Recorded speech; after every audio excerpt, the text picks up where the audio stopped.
So here at ASCO 2012, we saw some exciting data in the colorectal cancer session, the oral session.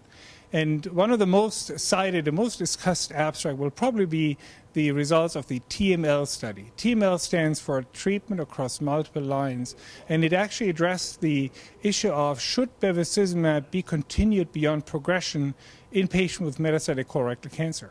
You know, there are some observational cohort study data that suggested that patients who had been treated beyond progression with this anti-VEGF therapy had longer overall survival than those patients who did not receive bevacizumab beyond progression. Now, the observation cohort study data were never meant to generate a new standard of care. They were hypothesis generating. So now this TML trial picked up the question in form of a prospective randomized phase 3 study in patients who had received chemotherapy plus bevacizumab, and upon progression they were randomized to continue or not continue bevacizumab beyond progression, and they just switched chemotherapies from oxaliplatin-based to irinotecan-based, from irinotecan-based to oxaliplatin-based. This was a European trial. 820 patients were enrolled. And the result showed, actually they confirmed, that the continuation of bevacizumab beyond progression was associated with a survival benefit, statistically significant, hazard ratio of 0.81, meaning a 19% reduction of death events on the study. The median difference in overall survival was 1.4 months, and a lot of people now criticize this as a, this is just an incremental benefit. And I agree, this is not a home run, this is not kind of the long-awaited cure of cancer in an incurable setting. This is an incremental benefit for patients.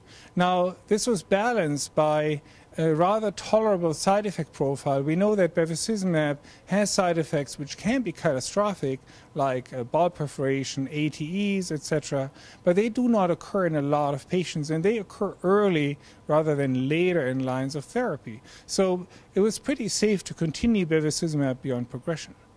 This 1.4-month difference in overall survival is actually exactly the same difference as observed with aflibercept, a new drug, a VEGF trap, in exactly the same setting in second-line colorectal cancer. But aflibercept had more toxicity issues in terms of more toxicities which we normally relate to chemotherapy, such as febrile neutropenia and diarrhea, etc.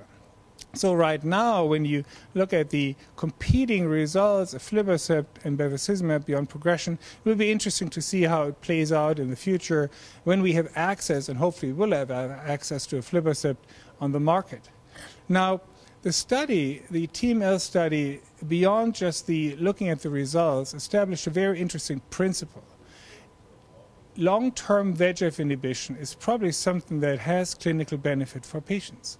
And this biologic principle can lead to future investigations in terms of selecting these patients who most benefit from this treatment approach.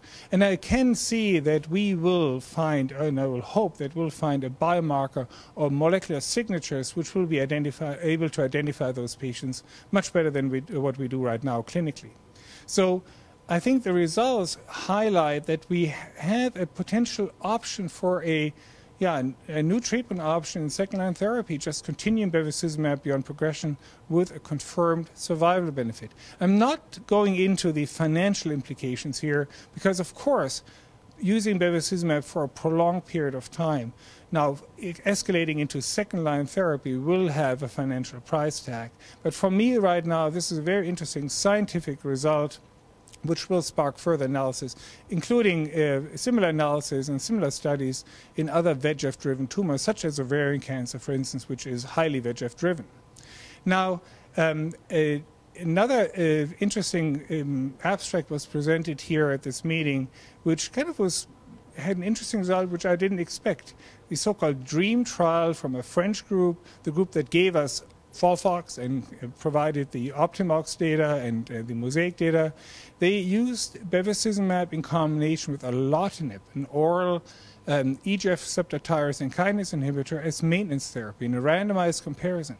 445 patients were randomized after prior chemotherapy to be put on a maintenance therapy, either bevacizumab single agent or bevacizumab plus erlotinib. Now, the bevacizumab plus erlotinib data actually showed to have a statistically significant improvement in progression-free survival, hazard ratio 0.73. Now, these data will not be practice-changing because the control arm, bevacizumab alone, is not standard of care. I would have liked to see bevacizumab in combination with the fluoropyrimidine added, and this combination chemotherapy compared to bevacizumab erlotinib. So I don't think this is in any way able to now, we shouldn't be starting treating patients with bevacizumab and erlotinib. But it highlights the interesting idea, should we revisit the question of VEGF plus EGF receptor inhibition? You know, we laid this to rest after the intriguing data of BOND-2, a last-line cetuximab bevacizumab study, after we saw the same dual antibody combination really fail patients in frontline therapy in combination with chemotherapy. Now, the DREAM trial uses 2 biologics without chemotherapy, and it could be that what we're really witnessing here is a targeted agent chemotherapy interaction which is negative.